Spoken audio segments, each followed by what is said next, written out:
moi, concernant comme je l'ai dit, auparavant j'ai connu la jouissance il y a quelques mois, et là je suis plongé dans un mer marchand.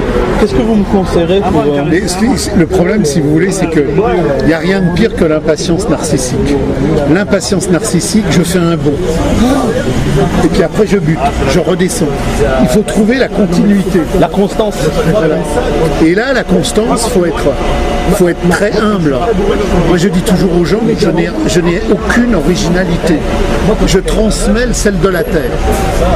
Mais moi j'ai rien à dire. Si je commençais à vouloir dire quelque chose, ça détruirait complètement ce que je transmets. Ce que je transmets, ça vient des luttes radicales de la longue histoire de la terre profonde. Donc plus on est humble, vous êtes gentil. C'est un très bon grave. J'espère que vous allez l'apprécier, vous me direz. Je vous promets. Je vais le mettre dans mon panier parce que j'ai mon panier à course. Je vais vous donner celle-là aussi. Ah non, alors c'est trop gentil. Vous avez dit que quand vous me direz ce que ça vaut.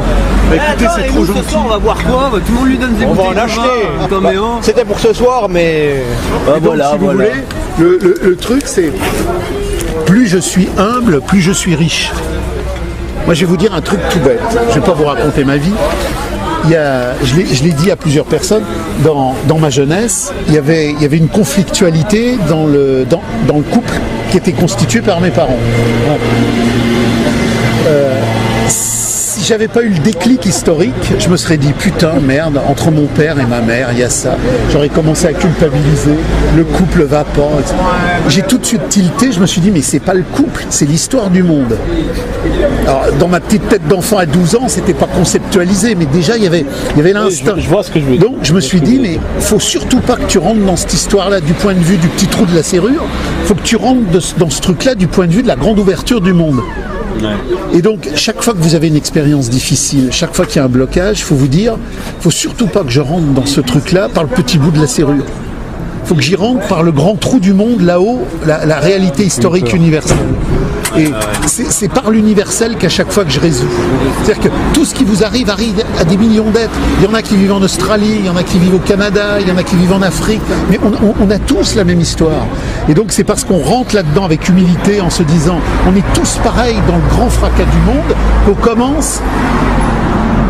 Et ça évite de tourner autour de soi. Surtout ne pas tourner autour aux gens qui ont un manque de confiance en eux. Qu'est-ce que vous dites? Mais vous avez manque de confiance en vous parce que vous n'avez pas la capacité d'aimer votre richesse intérieure.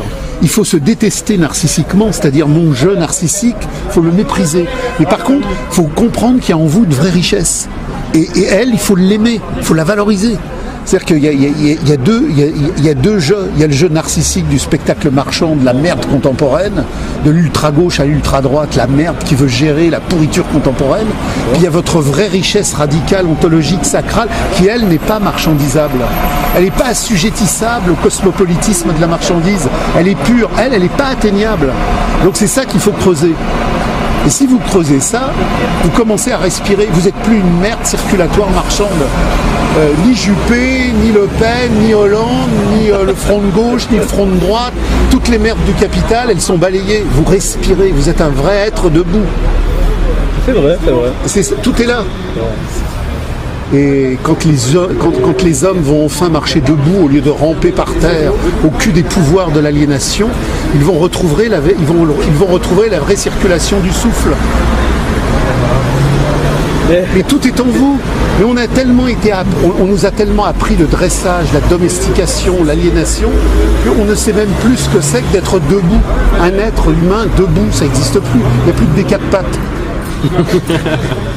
J'ai vu que la philosophie aujourd'hui, elle rentre dans l'entreprise, rentre dans la psychologie. Mais pour dynamiser le managérial, j'ai une nana qui m'a écrit il y a 3 mois. Elle a créé un cabinet de philosophie.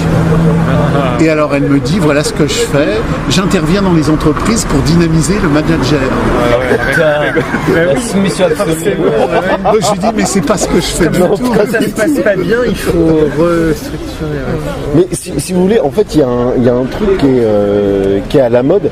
Et je suis allé sur le site de la Sorbonne.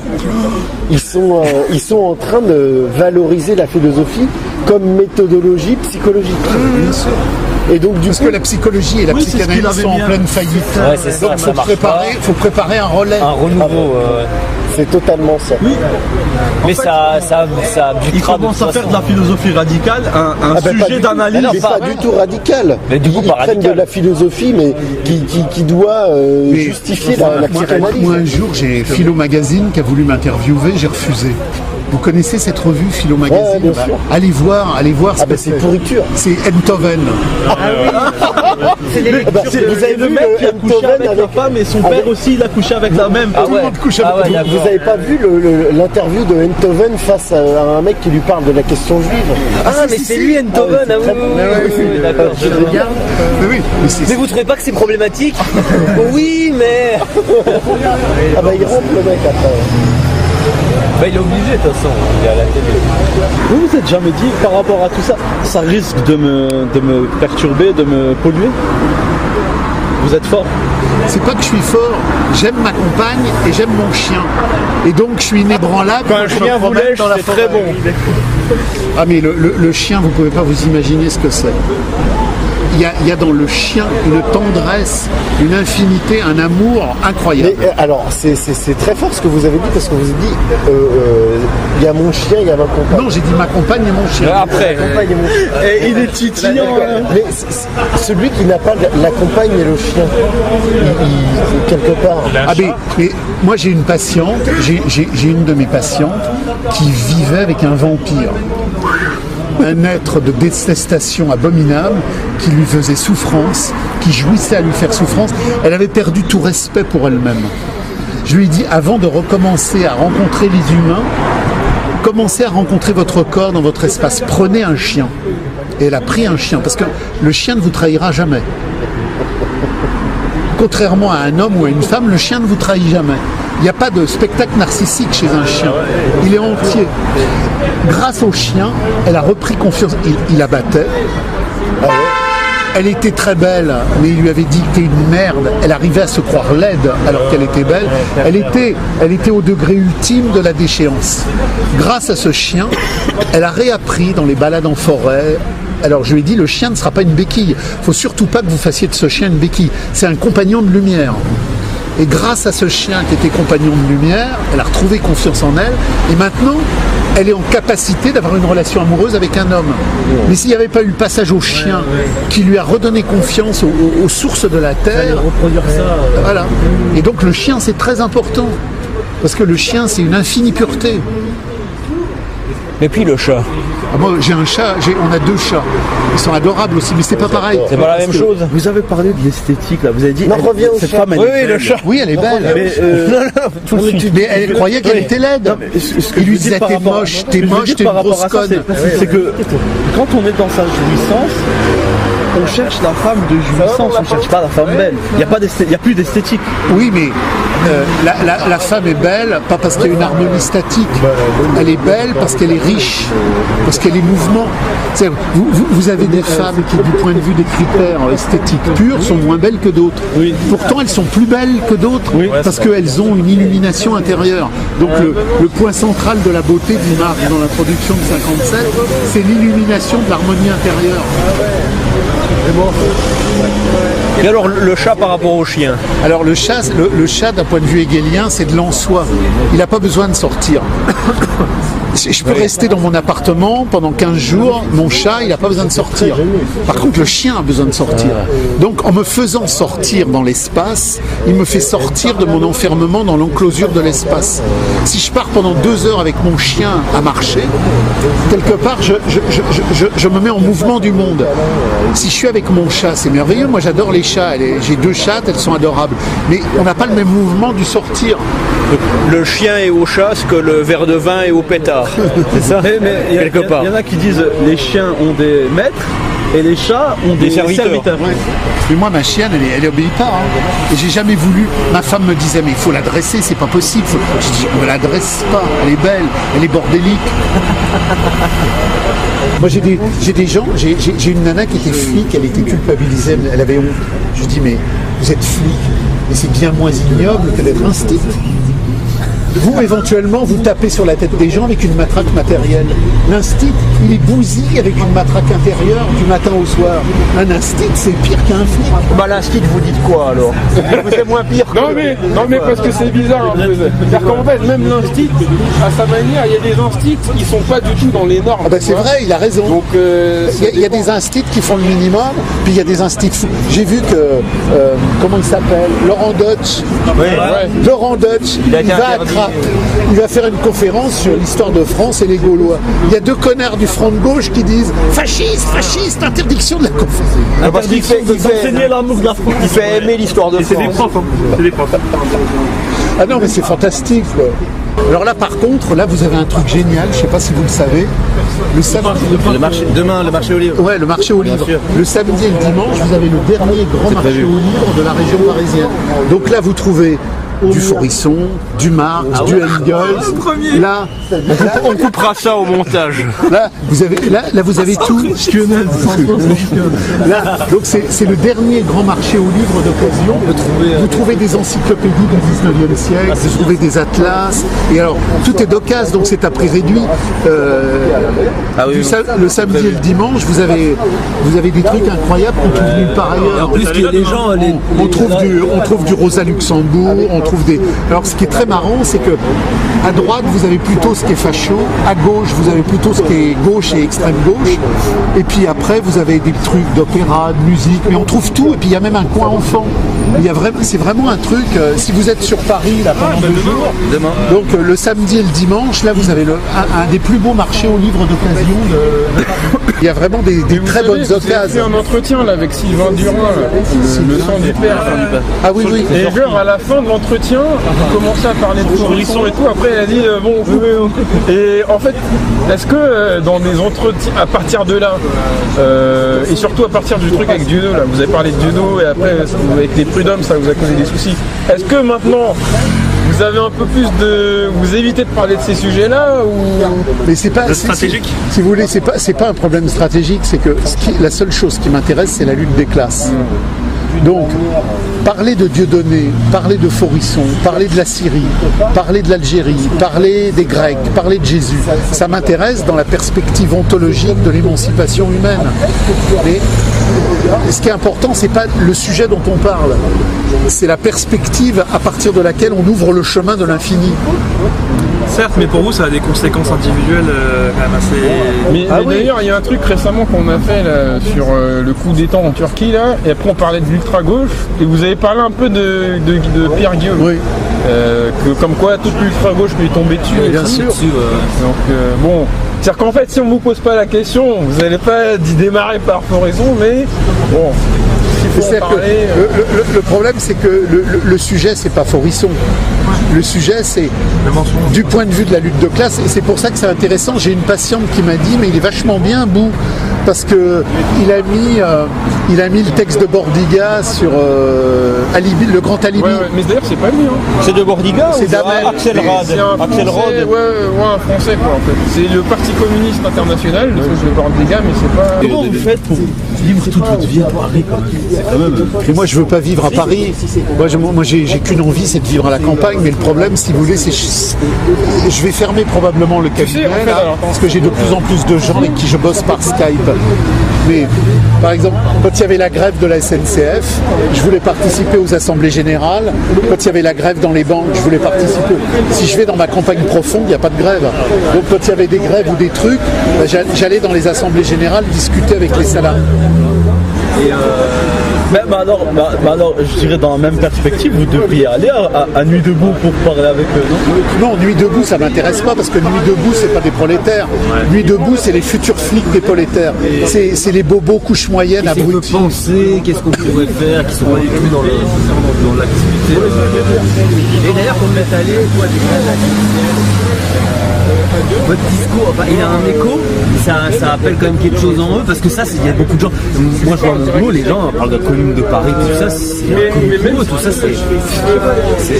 ça arrive à avoir un. Ils savent plus que ça. Mais c'est vrai, quoi. Non, mais c'est vrai, c'est qu'on nous a gommé toute cette histoire. À l'école, nous, c'était pas au programme. Ben voilà. Donc ça arrive à faire un écho quand même, ou ça tombe. Non, alors, le gros truc, c'est colonisation, décolonisation, parce qu'il faut surtout pas que les Maghrébins et les deux souches se rencontrent. Alors là, travail de culpabilisation, de séquence, de ghetto, il faut monter, voilà, victimisation. Il faut qu'il y ait la haine, il faut que le mec de La Courneuve déteste le mec de Perpignan. Il faut qu'il y ait la haine. Alors ça, c'est le grand truc du capital. Donc il y a tout un travail à faire sur la colonisation, la décolonisation, le mensonge, etc. C'est ça, c'est horizontalisation des luttes. Voilà. Il faut pas que ce soit homogène, sinon c'est dangereux, il faut que ça soit exprimé dans tous les sens. Antifa, banlieue, machin, le mec qui est berrichon, il est enfermé dans un ghetto, il est berrichon. Le mec qui vient d'Algérie, il est enfermé dans son ghetto algérien, il vient d'Algérie. Et l'Algérie et le Berry, ça ne doit pas se rencontrer. Comme je suis bien pas. Ah non.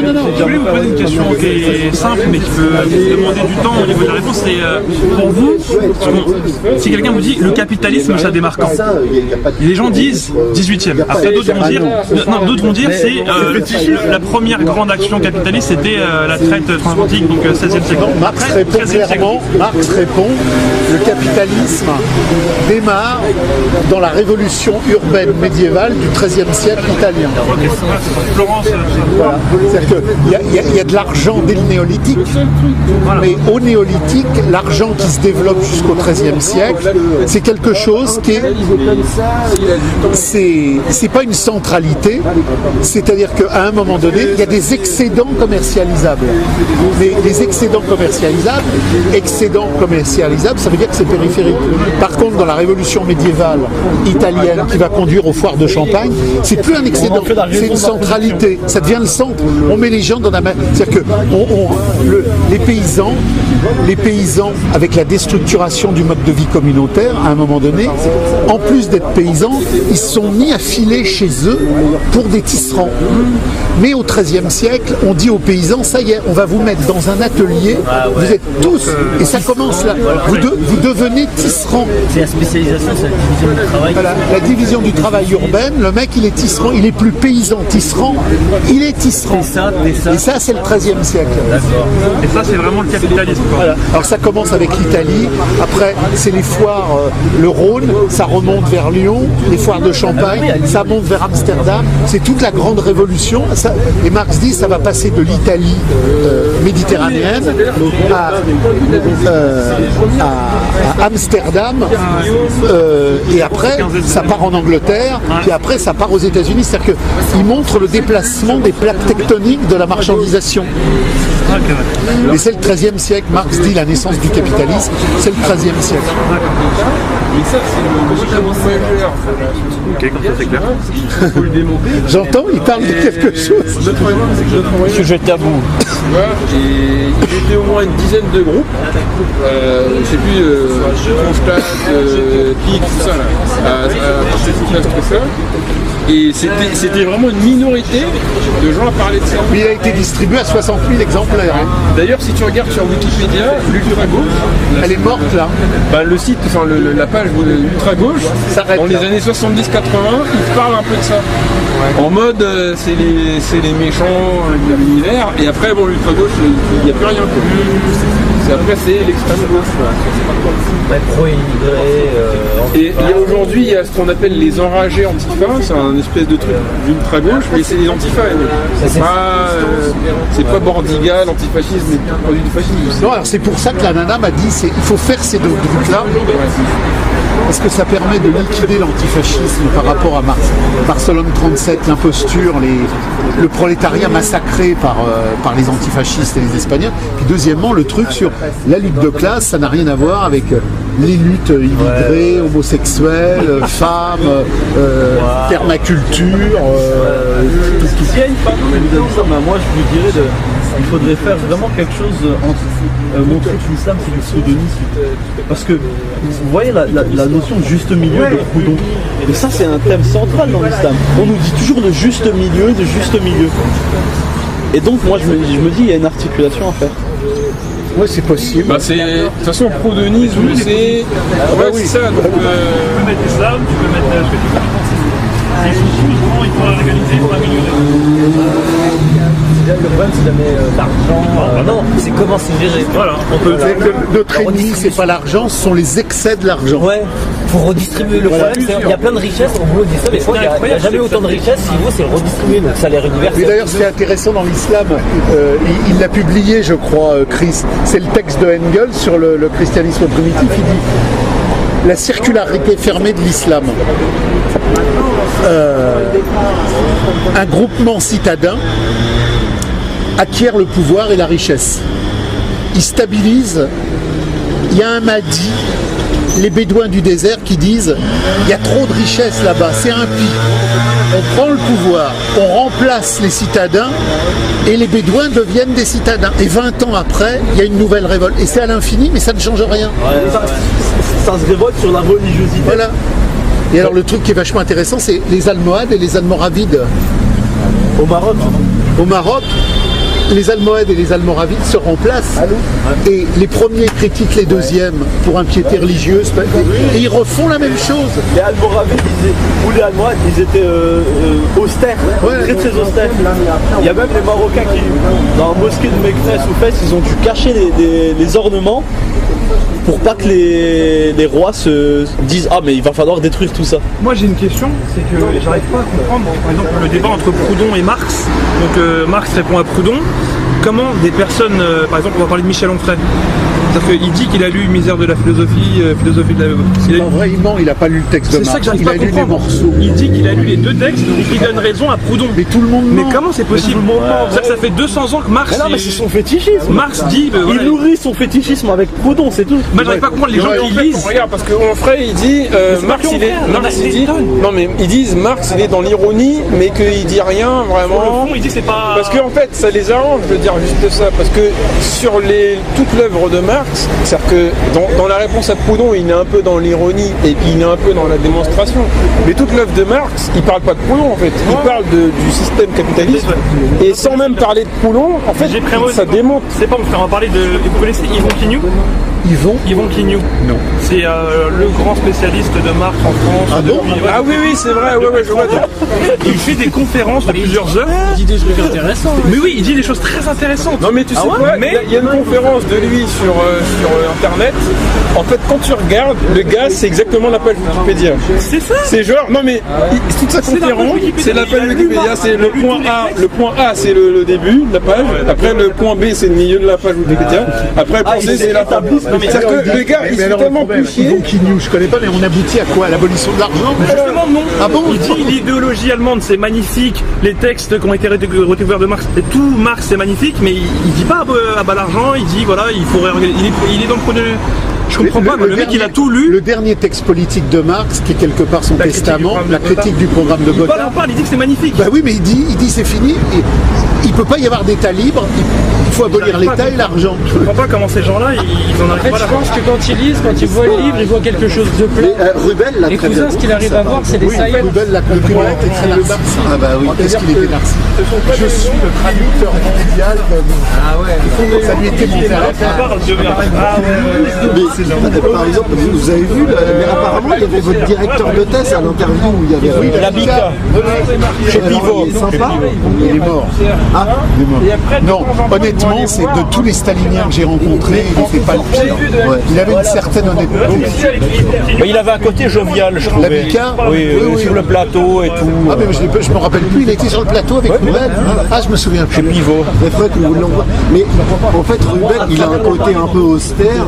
Et puis, alors, je lisais le Capital, enfin, en tout cas, la Pléiade de Marx, que je commence à feuilleter un peu l'introduction.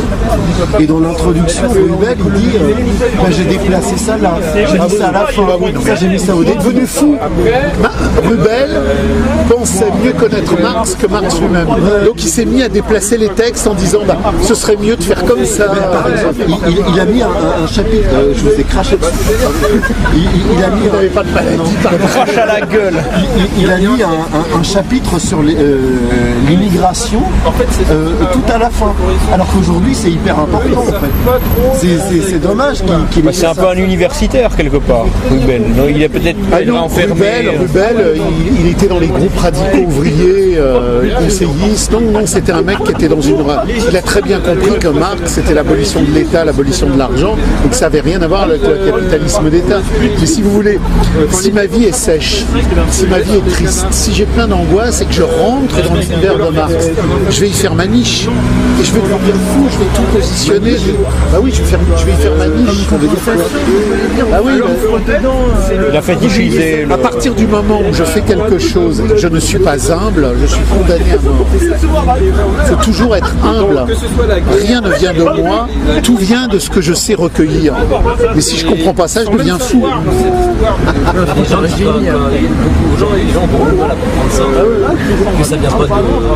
Oui, c'est pas leur génie personnel. Quand Marx dit le mouvement réel de la lutte de classe radicale pour l'abolition de l'argent et de l'État n'est pas une découverte d'un génial inventeur ou d'un génial découvreur, mais c'est la réalité objective que je n'ai fait que constater et qui découle des luttes de classe les plus radicales, il a tout dit. Mais il faut qu'on fasse une vidéo absolument sur ce que vous m'avez dit une fois et ce que Hegel dit, c'est que le concept est supérieur à la somme des... Voilà. Ah oui. Et ça c'est vrai que vous m'avez dit c'est quelque chose de très difficile à comprendre pour les gens, mais il faudrait qu'on puisse développer un peu ça. Si vous voulez, le visible est déterminé par l'invisible. Alors je vais prendre un exemple tout bête, un exemple tout trivial. L'arbre. L'arbre, ça n'existe pas, l'arbre. Il y a des sapins, il y a des hêtres. Pourtant, en dégageant le concept d'arbre, je dégage un concept qui fait que la réalité est regardable, compréhensible, distinguable et associative. Parce que j'ai dégagé le concept d'arbre, je vais pouvoir relier l'être au sapin, le sapin au chêne, et je vais pouvoir construire une unité organique qui dit la vérité du monde. Mais en soi, ça n'existe pas. Mais l'arbre n'existe pas. Comme Sauf qu'il existe quand même. L'arbre n'existe pas, mais il existe quand même à travers toutes les manifestations de l'apparaître. Moi, l'arbre, je l'ai toujours dit que ça parle énormément. Ah oui, parce que Hegel prend l'exemple du chêne. Voilà. Avec le gland, etc. Lui, ça lui parle tout de suite. C'est tout de suite le gland, et l'arbre est contenu dans le gland et l'inverse, etc. C'est très fort le déploiement, donc c'est hyper puissant en fait. Bien sûr. Ça permet de comprendre. Vous voyez un gland par terre. Le chêne gigantesque est déjà là. Mais voilà, mais l'inverse, dans le chêne gigantesque, il y a le gland aussi. Mais c'est pareil quand on fait une philo-analyse avec un couple et que on positionne la déchéance ultime de la crise du couple de ces deux unités qui vont se séparer. C'est l'arbre à la terminaison de sa décomposition, mais t'es contenu dans le gland du premier baiser. Enfin, du premier rapport plutôt. Du premier baiser, si vous voulez, bon dire. Précisément. C'est très fort ça. Et Hegel a compris ça en retrouvant les présocratiques et en comprenant que le futur précède le passé. Dans le gland, il y a tout le futur de l'arbre qui est déjà là alors qu'il n'est pas là. Il est là mais il n'est pas là. Dans le présent, si je découpe le gland, il n'y a pas l'arbre. Pourtant il est là. Et c'est tout le développement dans la terre, un machin, tac. Mais en tant que le gland contienne la possibilité d'aller au bout. Voilà. Après l'humanité, parce que Engels parle dans le texte sur Feuerbach qu'il a écrit juste après la mort de Marx. Il dit est-ce que l'humanité est dans le rameau ascendant ou dans le rameau descendant? On ne peut pas le dire. Mais aujourd'hui, est-ce qu'on est dans le rameau descendant? C'est possible aussi. Aujourd'hui, on vit une époque qui est fantastique parce que même si nous vivons l'horreur du monde la plus absolue, nous vivons le temps qui rend enfin possible la grande fracture. Moi, je pense à tous ces gens qui en 37, en 70, en 68 ont vécu des grands combats.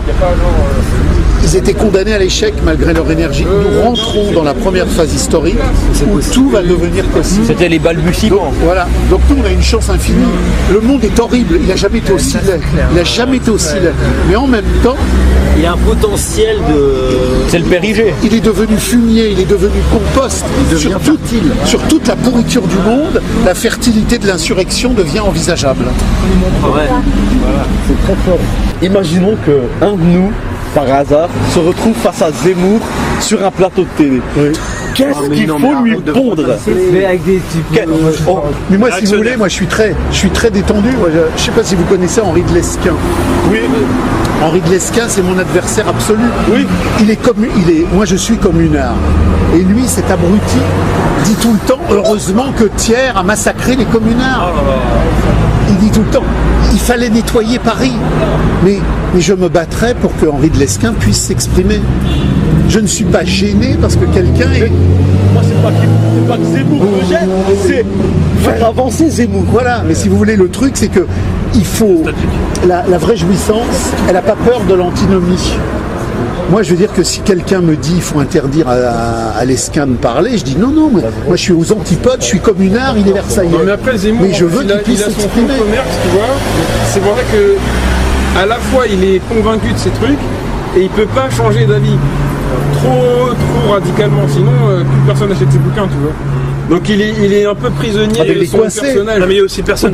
Il remplit une fonction bien précise dans le système. C'est-à-dire que s'il a aucune Personne publique. Sur le plateau de télé, il va avoir un discours, et dans la rue, il a lu beaucoup de livres. Hein. Il a lu Marx, il est pas con. Hein.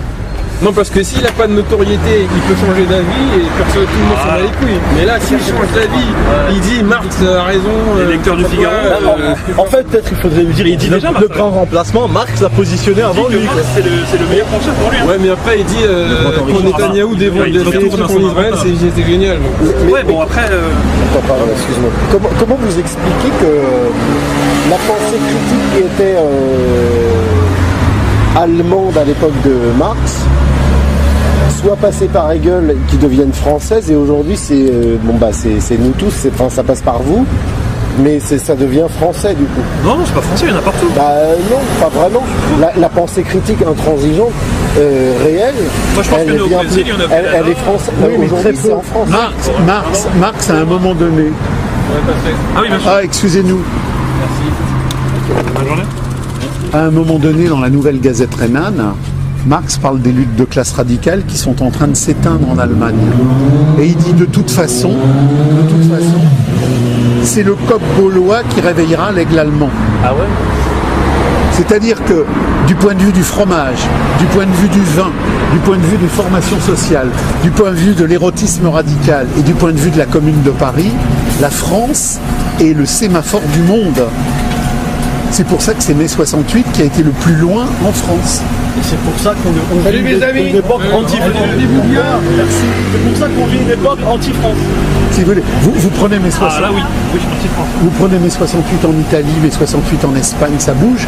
Mais les 10 millions de grévistes qui font trembler le monde, c'est Paris. Paris-Rome.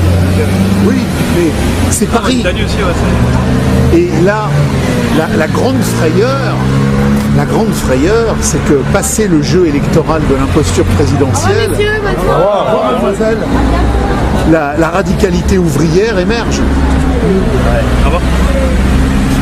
C'est pour ça que le grand remplacement cible d'abord la France.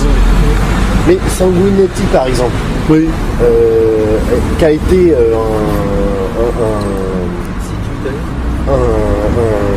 un situationniste relativement actif. Aujourd'hui, il travaille pour Mediapart et c'est très aseptisé. Mais pourquoi? Parce que moi j'ai commencé à 14 ans et j'ai jamais varié, je vais en avoir 60. J'ai rencontré des gens qui avaient des inflammations narcissiques. Et leurs inflammations narcissiques, merde, elles donnaient rien. Ah bah puisqu'il n'y a rien, je vais faire autre chose. Il faut avoir la patience de la longue durée. Vous serez inébranlable quand vous aurez la patience de la longue durée. Quand vous ne mesurez plus l'histoire à l'aune de vos petites angoisses individuelles. Il faut se basculer dans l'histoire. Même si vous ne vivez rien, par exemple. Mais je m'en fous, je le vis déjà.